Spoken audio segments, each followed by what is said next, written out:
검찰이 대구의 주요 사건들에 대해 미온적인 수사를 벌이면서 스스로 신뢰를 실추시키고 있습니다. 신기후 체제가 발효됐지만 대구시는 장기 계획이나 조직적인 대응 면에서 미흡하기만 합니다. 영덕에서 주황산으로 가는 탐방로가 40년 만에 개설됐습니다. 새로운 명소가 될 것으로 기대됩니다. 청송군이 처음 내놓은 사과 자판기가 인기를 얻고 있습니다. 청송군은 전국으로 확대 보급할 계획입니다. 여러분 안녕하십니까? 11월 7일 월요일 아침 대구 MBC 뉴스투데이입니다. 절기 입동인 오늘 대체로 구름 많은 가운데 차차 흐려져서 밤부터는 비가 내리겠습니다. 비가 그치고 나면 반짝 추위가 다시 찾아오겠습니다. 이시정 기상캐스터입니다. 네, 오늘은 겨울이 시작된다는 절기 입동인데요. 오늘까지는 평년기온 안팎에서 큰 추위 없겠습니다. 다만 밤부터는 날이 차츰 흐려져 경북 서부 지역을 시작으로 내일 새벽에는 대구와 경북 대부분 지역으로 비가 확대되겠는데요. 내리는 비의 양이 5mm 안팎으로 무척 적겠고요. 주로 밤 시간이나 새벽 시간대에 내릴 것으로 보여 낮 동안 활동하는 데 큰 불편은 없겠습니다. 다만 비가 그친 내일부터는 다시 반짝 추위가 찾아올 것으로 보여서 추위에 대한 대비를 하셔야겠습니다. 현재 기온 살펴보면 대구 10도, 안동 역시 10도로 출발하고 있습니다. 낮 기온은 대구가 17도, 안동 16도로 어제보다 3도가량 더 오르겠습니다. 이번 주 목요일까지는 평년 기온을 밑돌면서 겨울 추위가 나타나겠고요. 주 후반으로 갈수록 추위가 차츰 누그러지겠습니다. 날씨 정보였습니다. 최순실 국정농단과 관련한 검찰의 늑장 수사와 미온적인 수사에 비난 여론이 거센데요. 대구에서도 주요 사건에 검찰이 소극적인 수사 태도를 보여서 비판을 자초하고 있습니다. 보도에 신병철 기자입니다. 대구시립 희망원의 인권 유린과 비리 문제 해결을 촉구하기 위해 전국에서 장애인 단체 회원 300여 명이 한자리에 모였습니다. 이들은 수탁기관인 천주교 대구대 교구가 비리 책임을 물어 관계자 4명을 직위해제했지만 정작 원장 신부들과 핵심 관계자는 아무런 징계를 받지 않았다면서 철저한 진상규명을 요구했습니다. 언론을 통해 비리가 불거지고도 몇 달 동안 손을 놓았던 검찰이 국감에서 질타를 당한 뒤 본격적인 수사에 나섰지만 종교단체를 대상으로 수사가 제대로 될지 반신반의하는 분위기입니다. 거지부지되는 경우가 많아서 시민사회단체는 이번 희망원 사건도 또 그렇게 꼬리 자르기 식으로 수사가 진행되지 않을까 우려하고 있는 상황입니다. 차순자 대구시 의원이 김창은 전 시의원에게 자기 땅 앞으로 도로가 나도록 청탁해 김 전 의원이 대구시에 압력을 넣어 신규 도로 예산을 배정하도록 해 시민들을 분노하게 한 사건 수사도 논란입니다. 김창은 전 시의원은 뇌물수수와 직권 남용 등의 혐의로 지난 9월 구속 기소됐지만 사건의 단초를 제공한 차순자 의원은 불구속 상태로 아직도 수사가 진행 중이어서 봐주기 수사라는 비판을 받고 있습니다. 차순자 의원이 대통령의 해외 순방 때 경제사절단으로 6번이나 연속 참여했고 일정 정도 좀 권력과의 관계가 우리가 좀 가까운 관계다. 지난 4월 말 대구 MBC의 보도로 드러난 엑스코의 대규모 매출 조작 판문도 마찬가지. 엑스코가 6년간 진행한 조직적인 회계 부정과 사장 개인의 비리, 대기업 특혜와 채용 비리 의혹으로 검찰의 수사를 받고 있지만 6개월이 지난 지금 아무런 성과가 없습니다. 사회적으로 파장이 큰 사건에 대해 검찰의 수사 의지가 의심받으면서 검찰 수사에 대한 신뢰는 갈수록 추락하고 있습니다. MBC 뉴스 신병철입니다. 온실가스 감축을 주 내용으로 하는 신기후 체제가 전 세계적으로 발효됐습니다. 우리나라는 아직도 화석연료 중심의 에너지 의존도가 높아서 시급히 대책을 마련해야 하는데 대구시가 어떻게 준비하고 있는지 또 문제점은 없는지 윤영균 기자가 취재했습니다. 지난 2010년 기준으로 우리나라의 6대 온실가스 배출량은 6억 5천만 톤으로 세계 11위, 이산화탄소만 놓고 봤을 때는 세계 7위 규모입니다. 이런 추세라면 2020년에는 7억 8천만 톤, 2030년에는 8억 5천만 톤을 배출할 것으로 예상돼 각각 30%, 37%를 줄여야 합니다. 미국과 중국, 유럽연합까지 유엔기후변화협정 비준을 맞춰 신기후 체제가 공식 발효되기 때문입니다. 대구시는 해마다 1,600만 톤 정도의 온실가스를 배출하고 있지만 그나마 신재생에너지 보급률은 6.1%로 광역시 중 가장 높습니다. 대구 국가산업단지 에너지 저장 장치와 폐기물 에너지화, 전기차 보급 등 각종 에너지 신산업을 차세대 핵심 사업으로 진행하고 있습니다. 아파트 태양광이라든지 하수 처리장, 하천부지, 풍력 이런 전 부분에 대해서 대구시 전체의 전기 사용량을 청정에너지로 보급하겠다 하는 것이 대구시의 목표입니다. 하지만 아직까진 미흡하다는 지적도 많습니다. 서울이나 인천, 광주 등 다른 지자체와는 달리 대구에는 기후변화 대응에 관련된 조례조차 없습니다. 강제성이 없다 보니 기후변화 종합계획도 2010년 이후 만들어지지 않고 있고 에너지 신산업 예산 지원 근거도 부족합니다. 청정에너지과와 환경정책과, 미래형 자동차과, 교통정책과 자원순환과 등 관련 업무가 나뉘어져 있어 일관성 있는 정책 추진도 힘듭니다. 이걸 이제 종합적으로 컨트롤할 수 있는 기능이 하나가 있어야 될 것 같습니다. 그래야지만이 각 해당 부서에서 이루어지는 사업들을 감축 목표라는 안들을 취합해서 종합적으로 대구시가 관리할 수 있는 기구. 공공건물에는 강제 규정이 있지만 절반 가까이 차지하는 민간 부분에는 적절한 인센티브 제공이나 홍보가 부족하다는 지적도 나오고 있습니다. MBC 뉴스 윤영균입니다. 국회 교육문화체육관광위원회 소속 새누리당 대구 중남구의 곽상도 의원은 불법 온라인 스포츠 도박을 방지하기 위해 정보통신망 이용 촉진 및 정보 보호 등에 관한 법률 개정안을 대표 발의했습니다. 개정안의 주요 내용은 사행산업통합감독위원회가 명백한 불법 사행 행위를 입증하는 자료를 갖춰서 방송통신심의위원회에 해당 정보 취급의 정지나 제한을 요청할 경우 별도의 심의 없이 정보통신 서비스 제공자에게 차단 등의 조치를 하도록 하는 내용을 담고 있습니다. 주황산하면 청송에 있는 산이라고만 인식돼 왔는데요. 영덕에서도 주황산으로 갈 수 있는 길이 열렸습니다. 40년 만에 개설된 주황산 영덕 탐방로를 김기영 기자가 소개합니다. 세계 지질공원 등재를 추진 중인 청송 주황산. 용추계곡 기암과 주산지의 선경은 연간 100만 명 가까운 탐방객을 청송으로 불러들입니다. 주황산 국립공원 면적은 10만 5천 제곱킬로미터. 이 가운데 30%가 속해 있는 영덕에도 1976년 국립공원 지정 이후 처음으로 탐방로가 생겼습니다. 영덕군 달산면 용전리에서 청송 방면 감해봉까지 6.2km, 편도 기준으로 3시간 정도 걸립니다. 깔딱고개라 불릴 만큼 경사가 가파른 길도 있고 능선을 조망하는 코스가 적절히 어우러져 있습니다. 주민들이 소원을 빌던 갓바위에서부터 왕이 기거했다는 뜻의 왕거암, 대궐이 있었다고 전해지는 대궐령 등 신라시대 중국 주왕의 전설이 깃든 장소가 많습니다. 주왕이 중국의 내란으로 인해서 계속 피난을 오시다가 참 자리가 좋아서 그곳에서 잠시 집을 짓고 사시던 곳이라고 해서 대궐령이다. 영덕에서 산을 오르면 1시간 만에 동해바다와 북으로는 영양풍력발전단지가 한눈에 들어옵니다. 바다만 있던 영덕에 내륙 관광자원이 생긴 겁니다. 우리 영덕이 그 바다를 위시한 블루로드라든가 이런 관광만 있는 줄 알았는데 이번 주황산 탐방로 개방을 계기로 해서 산악 관광도 가능하다는 것을. 영덕군은 국립공원관리공단과 협의해 지품면 기사리 방면 등 탐방로 개설을 확대할 계획입니다. 울진에서 봉화로 이어지는 보부상 옛길이 관광자원화에 성공한 사례처럼 주황산 소통길은 영덕군과 청송군에 과제를 남겼습니다. MBC 뉴스 김기영입니다.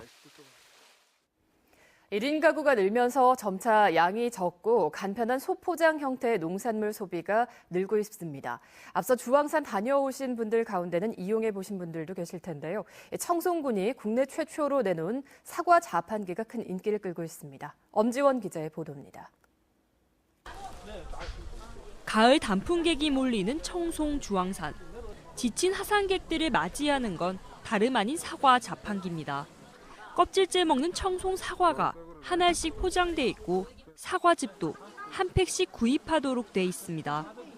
개당 1,000원 남짓한 저렴한 가격에 카드 결제도 가능하다 보니 인기가 좋습니다. 좀 새롭고 신선해요. 처음 보는 이거 먹고 싶을 때 하나씩 뽑아 먹는 것도 괜찮은 것 같아요. 자판기가 보편화됐다지만 유통기한이 짧은 생과일 형태로 자판기 판매를 시작한 건 청송사과가 국내 처음입니다. 청송구는 현재 서울 서초구와 동대문구청, 주요 고속도로 휴게소 등 26곳에 사과 자판기 운영을 하고 있습니다.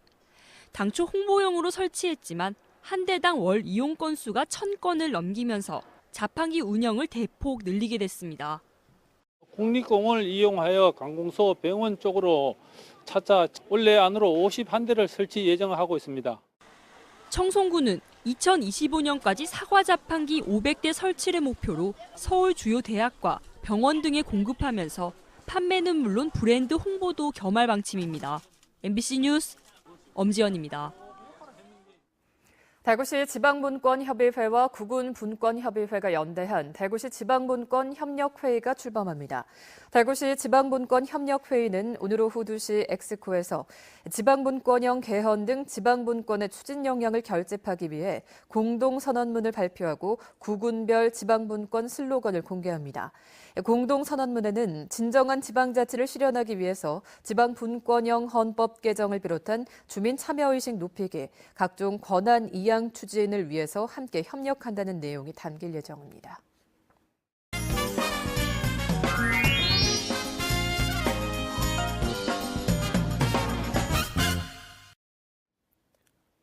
영호남 교류를 앞당기기 위한 영호남 교환 뉴스. 오늘은 녹차와 소리의 고장 보성읍에서 닷새 한 번씩 왁자지껄하게 열리는 보성장의 모습을 광주문화방송 이계상 기자가 소개해드립니다.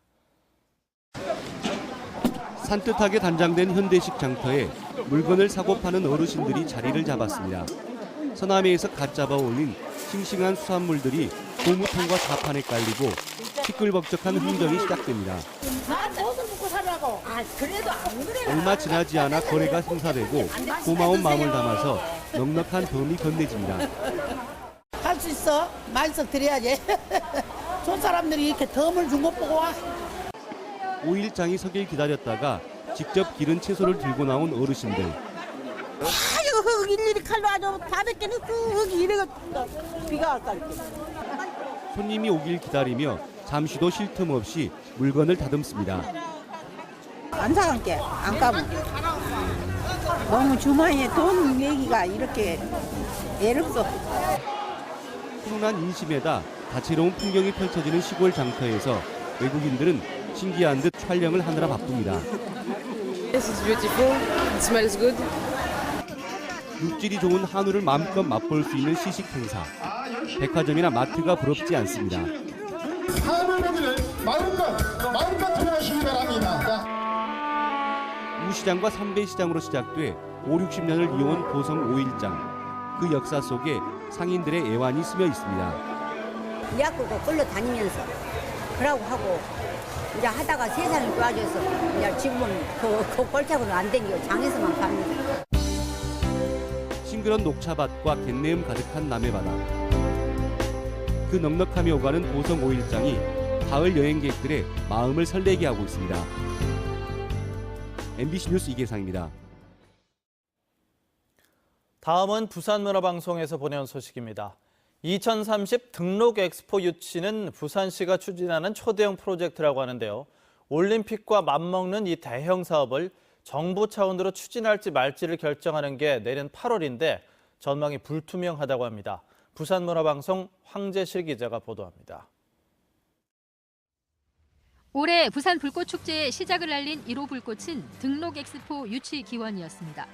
국내외 관광객 120만 명이 모인 자리에서 엑스포 유치를 공언한 겁니다. 투입 예산이 무려 4조 4천억. 올림픽과 맞먹는 초대형 이벤트로 생산 유발과 고용 창출 면에서 압도적입니다. 시민 140만 명의 서명과 입지 여건, 해외 전문가들도 좋은 점수를 주고 있지만 추진 여부는 정부 결정에 달려 있습니다. 정부가 부산시 제안을 받아 국가 사업으로 추진할지 말지 결정되는 게 내년 8월, 대선을 넉 달 앞둔 시점입니다. 이 타이밍이 지금으로선 가장 걸림돌입니다. 특히 최근 국정 비상사태까지 더해지자 부산시는 여야 정치권의 도움의 손길을 뻗쳤습니다.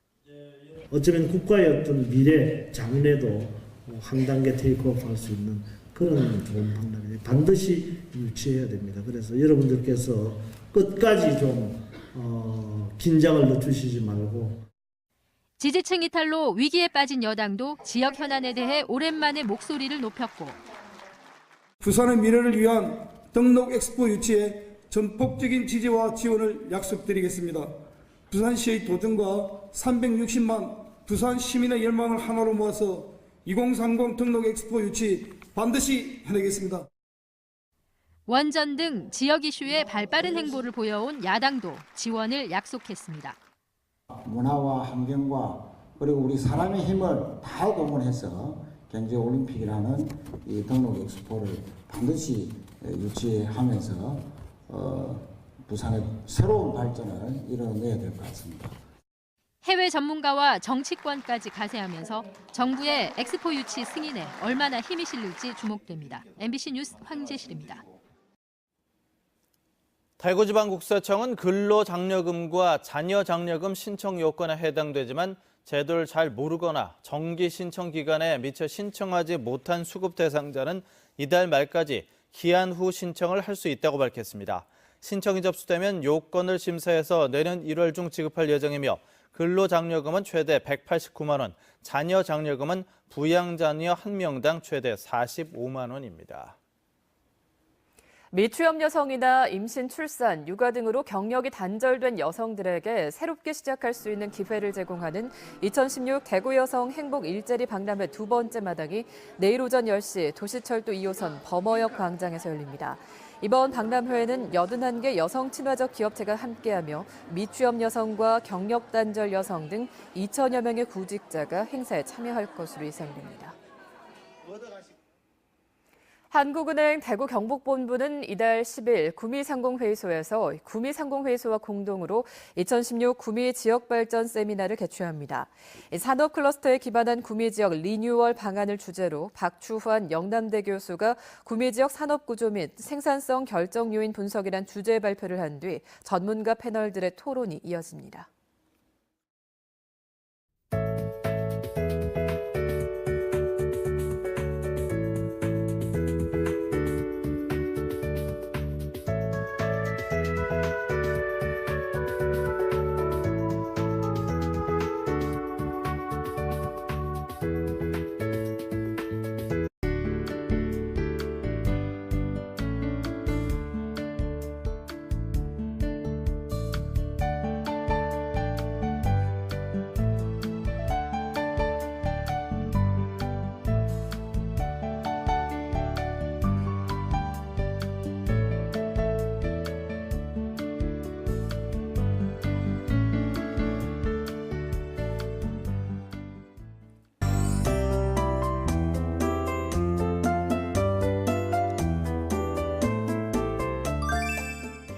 오늘은 겨울이 시작된다는 절기 입동인데요. 오늘까지는 평년기온 안팎에서 큰 추위 없겠습니다. 다만 밤부터는 날이 차츰 흐려져 경북 서부 지역부터 비가 시작되겠고요. 내일 새벽에는 대구와 경북 지역으로 확대가 되겠습니다.